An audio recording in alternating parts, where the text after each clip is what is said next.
Okay guys, so today I'm going to be uploading a few of these videos for the new Kenwood audio-visual lineup for 2018. These units came out last week. Apologise for the delay on getting the videos out. We're going to do a review on each single one. We're going to unbox them. We're going to show them to you running on the board, and we're going to compare a couple of the units. So like this Toyota widescreen, we're going to compare it to last year's models, see the differences as well as what the upgrades are. A couple of new units as well. So quickly though, these are the top end units that we've got from Kenwood this year. The notable difference is HD screens. These have a new high definition screen, which is a new graphical user interface update to suit that screen, but they have Apple Carplay, Android Auto, and still have the Wi-Fi built in.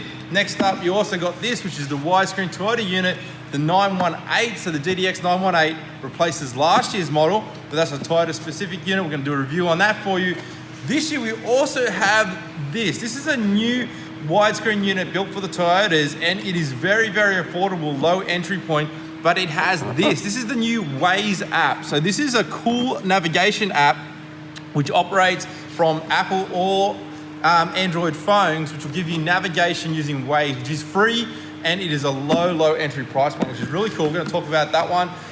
This is the DMX, and this is their smartphone audio-visual unit, the DDX917WS, and this replaces the DDX917WS from last year. And this one also has the Waze app as well this year, which is really cool. Like, I like this Waze app. We're gonna do a review on Waze as well for you guys. It has community-based alerts, so you can get camera, red light cameras, speed camera alerts as well. So guys, we're gonna do a review on all these 4 units. There is a navigation above this unit, which we're not gonna do a review on straight away. We have a teaser on that, the DNX, on our YouTube channel, Carbon Car Systems, but let's run you through those. Come check it out, and I'm sure you'll love them. Okay, first up guys, noticeably on the box is just a couple of big things. This has got a new HD resolution screen. So you can see here it's a new graphical user interface. If you did watch our review of last year's, notably, we do have Android Auto, Apple CarPlay, and we still have Wi-Fi air mirroring on this unit, okay? So one of the cool things about these is it's a high-res audio sampling. So for those of you out there that like high-resolution audio, such as FLAC files or high-rate sampling to get that really good crisp sound quality, these are a great receiver or head unit for that style. They have time alignment, a 13-band EQ. They're actually really good for that high-end audio style setup. So let's go ahead and unbox this for you guys. You can watch last year's model if you wanted to compare that. We are going to compare it in the board shortly. So first up, you are going to get this. This is a standard remote control with batteries. You are also going to get the microphone. So these always come with an external microphone, and the reason being is it allows you to adjust the call quality of the microphone and the speaker while you're talking on the phone. So you can never integrate to a factory microphone in the car if you're replacing the standard stereo, because this is designed for the Kenwood unit. So if you want that quality of call, you will be using that. It does come with this. This is a GPS receiver, so that is actually in the box as well. Now, whilst this unit does not have GPS built in, it does come with a GPS receiver to make the Apple CarPlay Android Auto more accurate, okay? So you will use that. That is part of the design of the system. Now, next up, we have this. This here is dual USB. So the Kenwood units, this DDX918WS, has dual USB. So you can run 2 different devices, which is Apple CarPlay, Android Auto, or any other USB or music device. You also get this. Let's open these up for you so you can get a bit of a look, so you can see what I'm talking about. So this is an auxiliary or an AV input, so you can run an external video source or audio source. So that's like a 3.5mm AUX cable. So you could run an AUX. I don't really know why we'd run AUX, because you got Bluetooth hands-free, USB, phone audio, so much more better quality. But some of you guys out there don't like the digital to analog converter that's built in the phones, etc. But these days you can put high resolution files on your USB and your phone. So probably not that great unless you're going to run an external video source. There's a dual USB, so you can see that. You can see the microphone here, the GPS here, microphone. So give you a better look at what's in the box. So there's the microphone, and that is the remote control. Now, next up we have this, the power cable. So we're going to show you This is specific for this unit. It has the main power that plugs into the stereo, and then you have these Toyota specific plugs. So this is the power and speakers for all those Toyota units out there. And it has been the same pretty much since 2005, 2006 has been these plugs. So that will suit most vehicles out there. There is a couple of extra wires for the dash cameras or aftermarket cameras, and you have a handbrake wire and a reverse trigger wire, which you can wire separately. So they're giving a bit of length on that. Now, what you also get is your manual in the box, some screws to mount the setup, that's there. But this is kind of cool. The Kenwood has built-in steering wheel controls. So this is a 28-pin Toyota specific steering wheel control adapter. So you can actually program your steering wheel controls without any extra adapters. No more need to spend extra money on that. Now, some vehicles, or for the Toyotas, have a 24-pin plug or a 20-pin plug. So it will vary. But the cool thing is you can cut that and adapt it to another plug should need be. The steering wheel control system is actually still built into the unit. So it's one of the coolest things I find about these Kenwood units.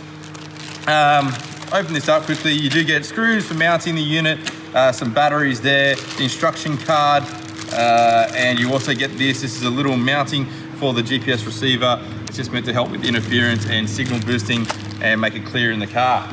So, next up, we're gonna pull this out. This is how you get the unit, neatly packaged.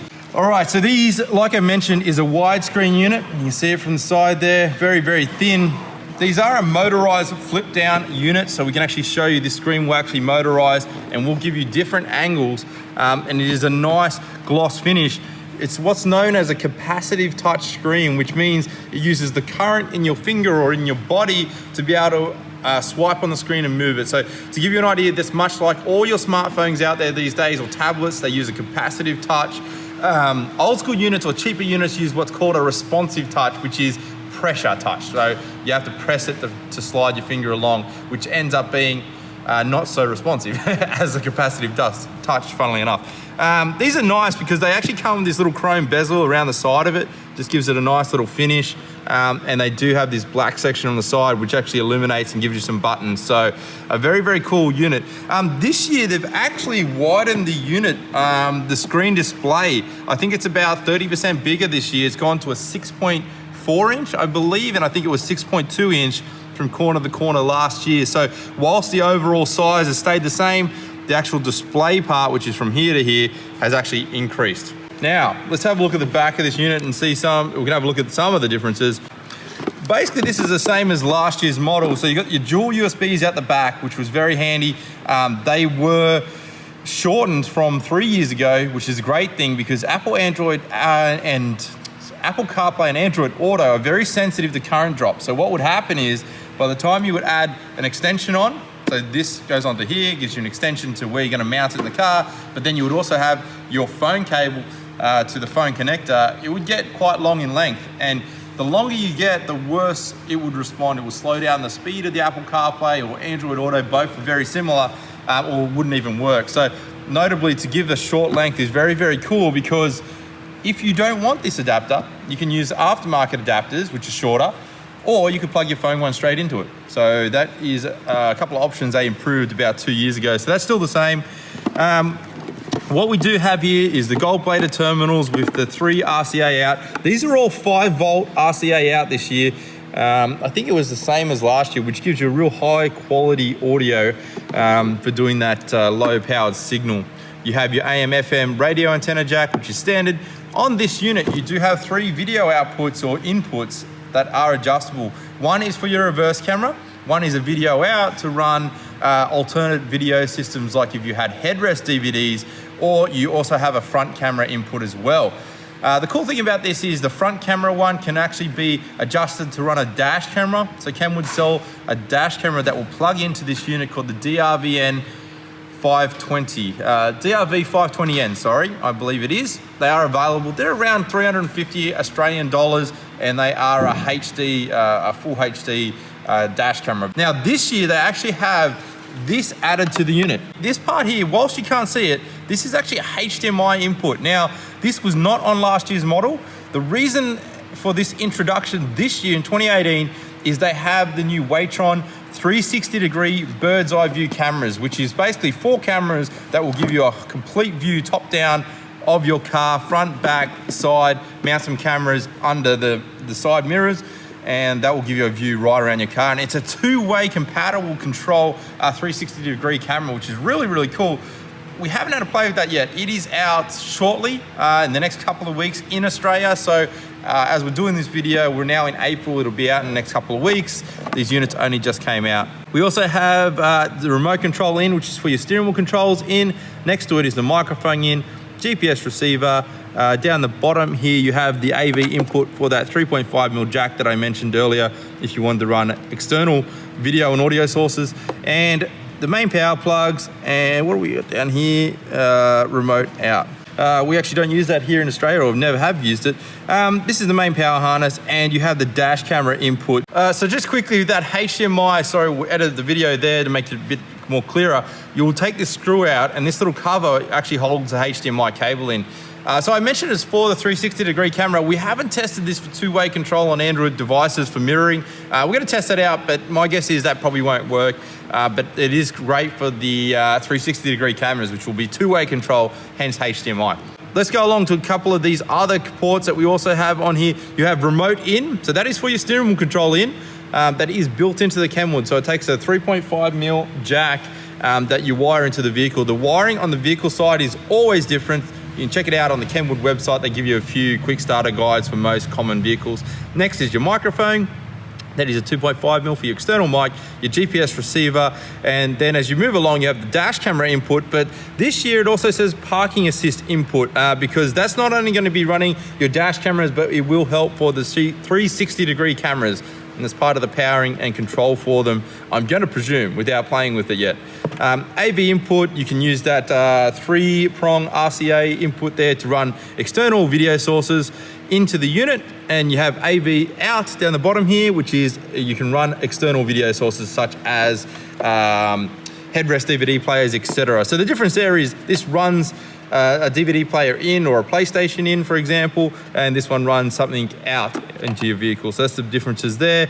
We also have remote out down the bottom here. So this one here, you're not going to use a lot and probably ignore it for most vehicles. It's if you want to run an external overhead DVD player, or you could still control it from the front of the unit here, and it will control the unit at the back. So that's kind of cool for you guys that have kids or rear seat entertainment. So that is the unit itself unboxed. We're going to check this out now. We're going to mount this up and mount it in our board so you can check out the graphical user interface and show you some of the differences. We're going to try out the Android Auto for you, and we'll try and switch to the Apple CarPlay to give you a look at that as well. So this is the Kenwood DDX918WS widescreen unit for the Toyotas. We've just done the unboxing for you. This is the HD screen powered up. Now we're on our load screen, so this is the initial setup, and we're going to compare this one, so this is the new HD we're looking at, to this top model. This is the 917, the DDX917 from 2017. This is last year's model. So we're going to try and show you some of the differences to give you an idea there. And down the bottom here, we also have the new 718WBT, which is a new Toyota unit with Waze navigation. Very, very cool, some of these differences, but they're all different price points, and we're going to show you what's new. So straight up, as we look at these two units, so these are the two units running on demo.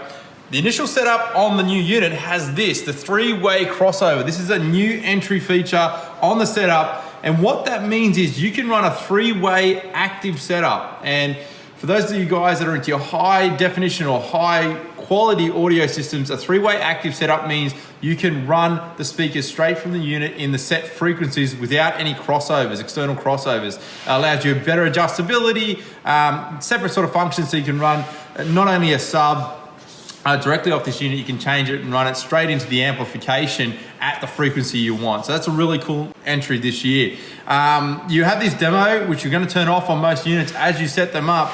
This is just a demo model for, if you scroll back here, you can see here, see this flicking through the unit? It's just a demo for in-store display. So that's all that is. You're going to make sure you turn that off every single year.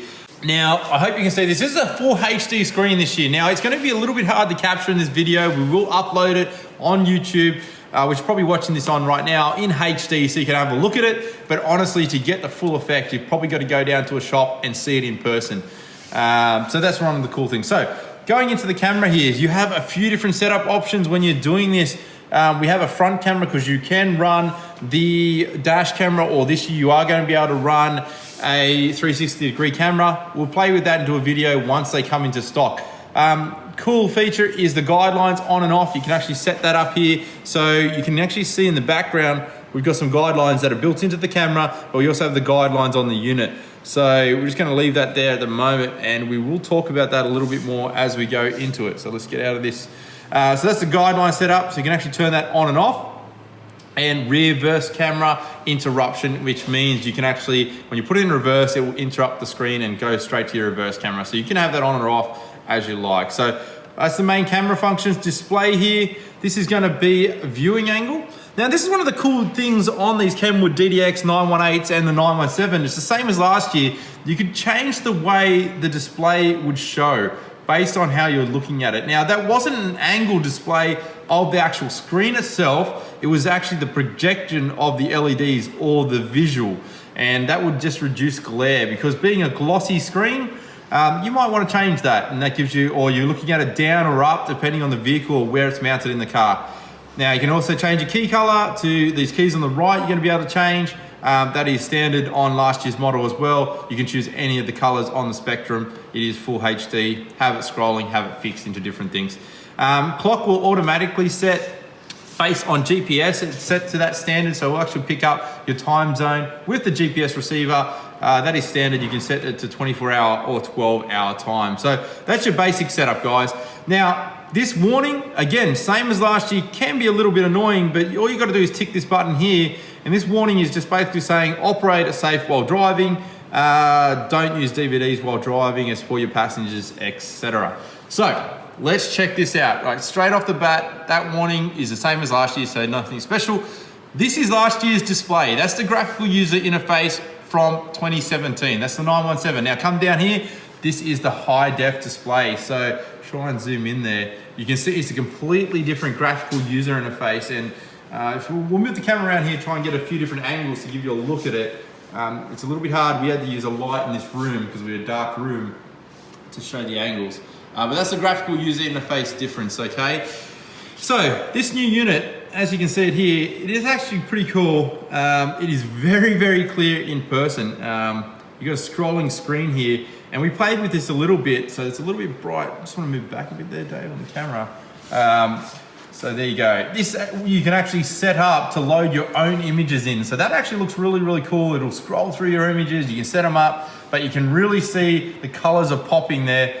It is a 1280p by 720p resolution, so it is full HD there. Hope you can get a bit of an idea. It's very hard to film that on these iPhones, but that gives you an idea. Now across the bottom here, you actually have 4 icons. I think previously, I know you still had 4 icons, but it just looks a little bit wider. They've reduced the size of it a little bit. These are your standard AM, FM radio, which you can go into here. That is very standard, same as last year. The icons have all updated a little bit. You do have your Bluetooth as well. So let's go back to the home screen. Now, telephone, let's go into that. This is very, very cool of the Kenwood units. If you can see here on the left-hand side, we'll just try and zoom that in a bit. Yep, there you go. You will, when you sync up your phone, you will get your phone, recent calls, phone book, favorites, and free dial. It does have voice activation down the bottom here, so you can voice dial, which is a cool feature. Now, Kenwood has notably these 2 functions up here. It is because you can run dual phones simultaneously. So if you have a work phone or a personal phone, you can actually pair both, and they'll both stay paired at the same time. Whichever will ring on the screen, okay? Or you can switch between the 2, dial out on whichever you prefer. Again, same as music, you can run it off either. So if you and your partner are in the car, you can actually use 2 different phones. So that is a real cool feature of the Kenwood. You can pair up to, I believe, 5 or 6 phones, but you can run 2 phones simultaneously.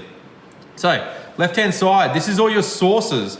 Now, bear with us, we haven't looked at this unit this year. This is our first look at the unit as we show you. They are all updated icons, which is really, really cool. They got rid of the Pandora, because that's no longer available in Australia, which is great to get rid of that icon because you don't really need it. Last year you could press and touch these and move them. Oh, yep, sweet. This year you can move them around as well. So that's good. So much like your smartphones, you can move those icons. Now, it does not have navigation built in. So you'll see nav here, that is not built in the unit. That is for a third-party external source if you want to run a built-in GPS. Now, these units have Apple CarPlay, Android Auto. Not sure really why you would need to use an external GPS setup, but it is there if you want to use it. Standard features, Spotify are built in, iPod, CD, DVD, USB. If you earth out the light green wire, which we have on this unit, you can run CD, DVDs all the time. So that's not going to be an issue. AV input, HDMI input. Now we haven't played with this yet, but we might try and get a HDMI cable and show you a bit of functionality on that a little bit later. Audio source. Now this is really cool. This is pretty much the same as last year. So this display setup, it does have time alignment on this unit, which is really, really cool.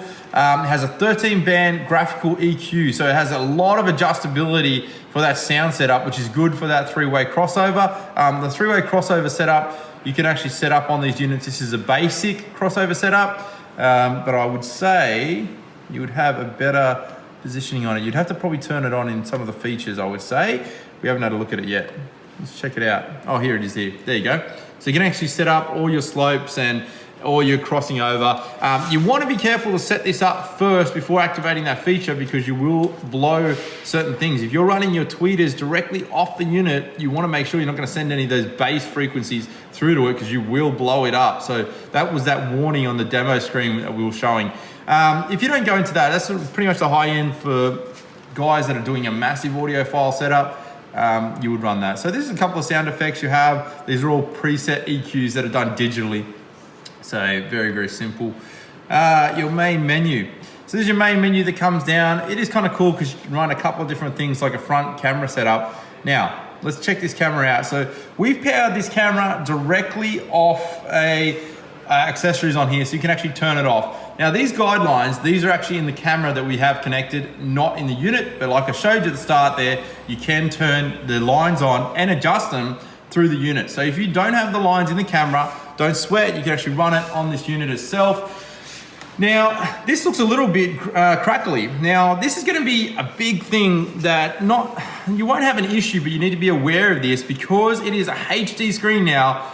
If you don't have a HD reverse camera, so we're running this camera over on the left here, you can show this one here, a little bit dark there. That's the camera we're running. Now, this camera here that we are running is a 720p by 480p. So it is not a HD camera. So I haven't checked out the specs on the camera website whether they've released a new HD camera, but there is HD cameras on the market, but it's going to be vital. If you don't want to see this grainy picture anymore, you are going to have to run a HD camera. Now, when you run a factory camera, on most cars, the factory cameras are not HD. So if you're going to replace a factory camera, be aware it will look a little bit grainy. Now that's nothing to do with the unit itself. It's going to be the camera. Make sure you check the camera resolution. So this is a good quality camera. You can live with this. It's like a really large picture. It is still really clear. This is great night vision. You can see there, you can actually make out everything. So it's probably not going to be a big deal. If you're going to run the HD camera for the dash cam from Kenwood, that will be very, very clear on this unit. Some of the other things here I want to show you. User interface. Now, on all the Kenwoods, this is the same as last year as well. Steering wheel controls you can learn yourself. Now, we can't do this because we don't have it plugged into a car, but you can actually map them, and you can see a video on our YouTube channel, Carbon Car Systems, to see how to do that. We actually show you. Widget setup. Let's check this out. Widget setup. Okay, photo frame widget. This is a new thing. This was not on there last year. So that is the photo frame widget. So I guess that's the back scrolling images. You can have it on or off, and it looks like, there you go. You can set the slides that you want to show, so you can have them scrolling through different images. It was really cool. We actually set up some USB video files and ran some video files on a different Kenwood unit with this HD screen. It was really, really clear. One of the cool things this unit has is gesture control. Now, what this is, you can actually turn it on or off or set it up. It's swiping in front of the screen to change things. So if you want to swipe up in front of the screen, see there it went home, scroll down, it should do something different. Hang on. Oh, maybe it's not got that set up. There you go, swipe left, went to the mirror cast. So it depends on what you've got set up. It should do different things as you swipe in front of it. I believe the receiver is over on the right-hand side here somewhere. So just be aware of it. So there you go, it moved then. Now, that can be a little bit annoying. Personally, some guys set it up to do a front camera. I don't like it, I turn it off. I actually run one of these in my car, I don't like it, I turn it off, because when I go like this to touch the unit, sometimes it picks up on the movement as a function. So personally, not the greatest fan of that feature. Now, again, the little eject button here, this is cool on these units, same as last year. They have an angled display and you can actually adjust the angle of the screen to however you like it. So you can see it there. And that is because it is motorized. You have the CD DVD goes directly in behind. Now, some of the spec features different on this unit. It will actually run FLAC files and it has 32-bit upsampling this year. So that is one of the high resolution sampling of your audio files, and it converts them for you to give you a crystal clear sound. 24-bit was last year. So this up the top here, watch the 917, if you will see it scroll through here. Hang on, we'll just clear the camera up. When this scrolls through, so that's an idea of the steering wheel controls quickly.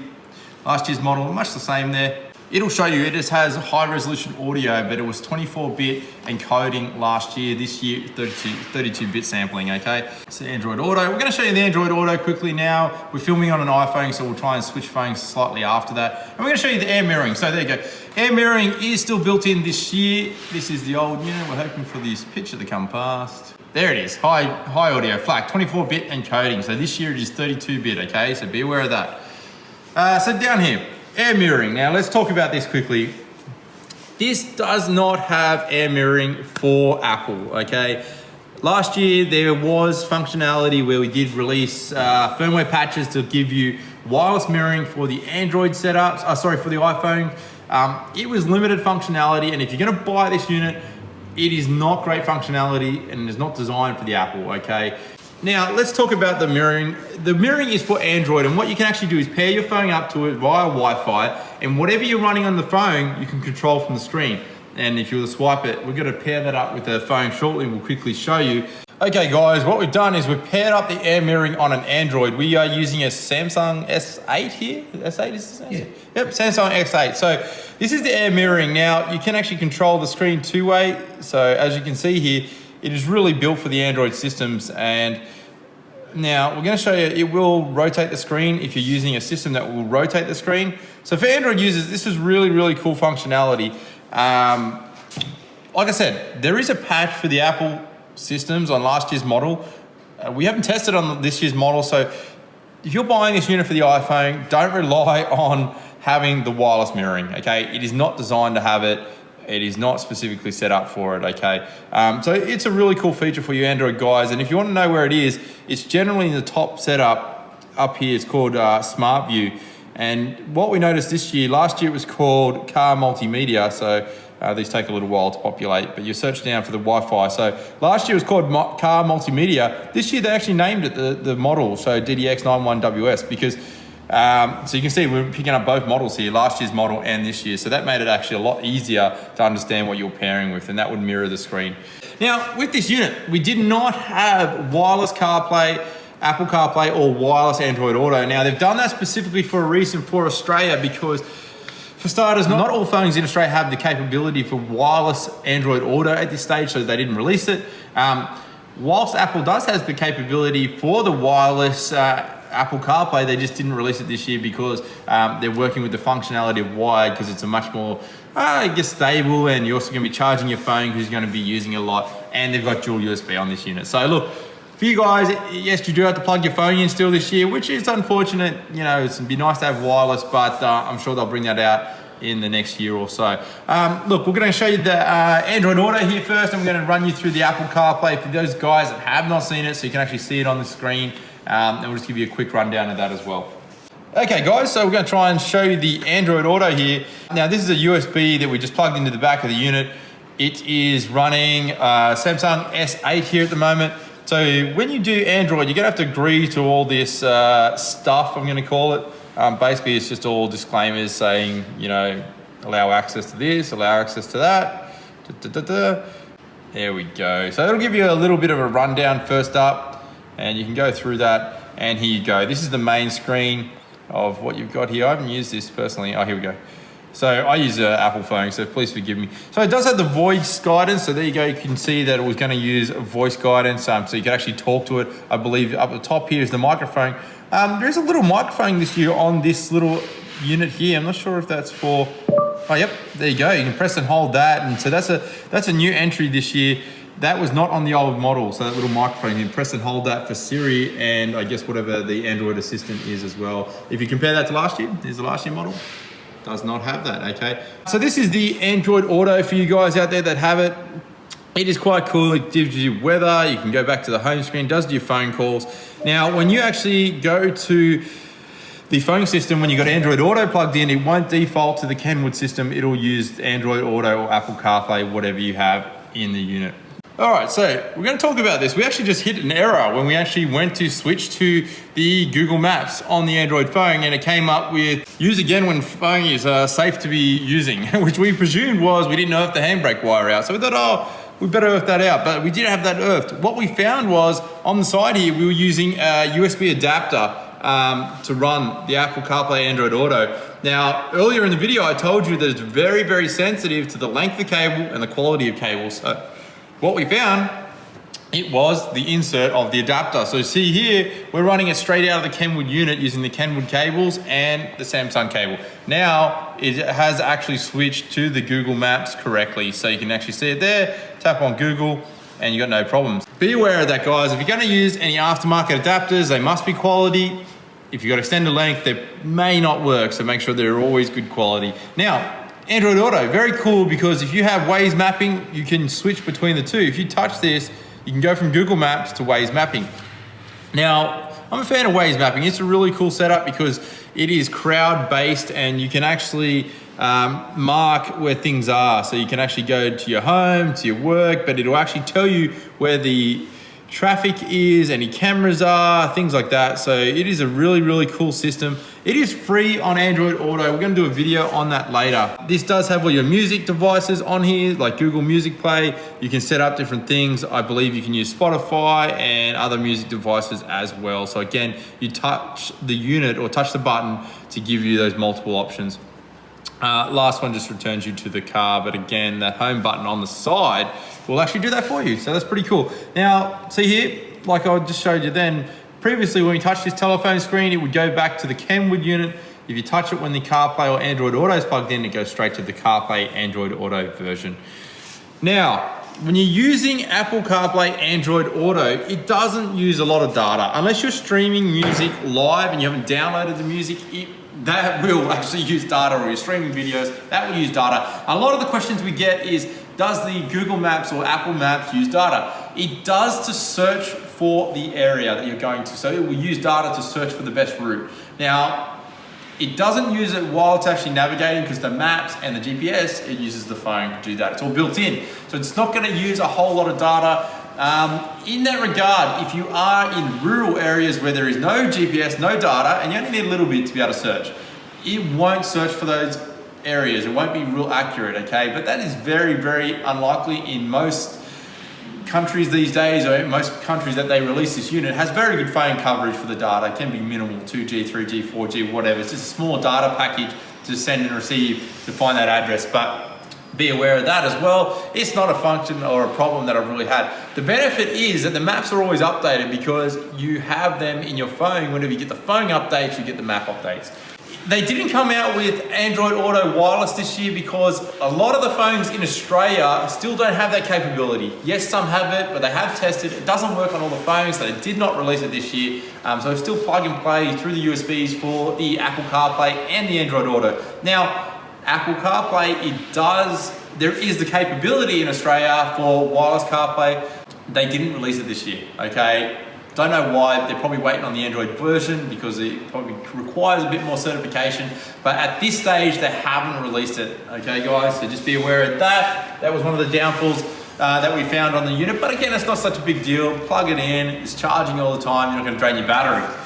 Now, it did also come with a couple of upgrades. It had an upgraded processor. I think it's an A7 dual-core processor this year. Now, that is just to speed up the unit, mainly because it is processing a HD screen. That was one of the upgrades it actually had. 30% brighter, HD, HDMI, upsampling, they are the key upgrades. Now, retail pricing, give you an idea, it is $11.99 for this widescreen unit. Last year, it was $11.99 too. Price didn't change, you just got more features. We do have this bottom unit that looks the same, This is very, very similar. We are going to review that in a separate video, but we thought we'd just put them side by side for the quick glance look at it to see the differences. So physically they look the same. There is a few differences. Check out our other video to go in depth on that, because we noticed there wasn't a lot of difference between last year's model and this year's model in terms of the style or the look. So last year's model was wildly successful. So it was really good. This is the third generation of this model now. So I guess they're modeling up to that and it works really, really well. So guys, we've actually done the Android Auto for you, and here is the Apple CarPlay. We'll try and make the screen a little bit clearer for you. Apple CarPlay is a little different. You just have to allow the device and it's all built in, ready to go. If you have an Android, you need to download the unit itself or the Android Auto from the App Store. There's the Apple CarPlay. Again, it uses Siri on the side here. You can press and hold to use Siri. We'll try this function up the top here. There you go, that actually works as well, so that's pretty cool. Very fast scrolling. New to Apple CarPlay is WhatsApp is now included in this, which is really, really cool. Would you like me to read your messages or compose a new one? Apple is basically approving anything you can voice control or audio functionality apps as well. So like you got Audible, Spotify, podcasts, books and things like that. So anything you can sort of... Would you like to make a call? Everything you can sort of voice control, but you can default to quick functionality for the phones. You can also key things in. You've got this quick app, which will take you to your mapping, and it will default to voice activation, but you can actually type things in yourself as well. So it is very, very cool. The Apple CarPlay, I love it. It works really, really fast. Again, this year it is wired, okay? There's going to be no wireless CarPlay this year. It will come out hopefully next year. We have no word on that, but at this stage it hasn't come out. But it's not such a big deal. But that's the Apple CarPlay for you guys. Like I said, when you're using the phone on the Android Auto, it defaults to the smartphone system that you are using, okay? And it doesn't have the wireless functionality for Apple. We did test it, it does not work. Android only for the wireless mirroring, okay guys? So you guys with the Apple, stuck with the Apple CarPlay, but they've picked up the game in the last few years. I find it very, very good. And that's pretty much it, guys. So that's the unit themselves. We are going to do a review on the 718 separately, which is the new entry level, and that's compared to the basic model of last year. I guess if you want to check out the full functionality of last year's model, just check it out on our website, on our YouTube. We've got the video. So that's the Kenwood DDX917, guys. Pretty cool.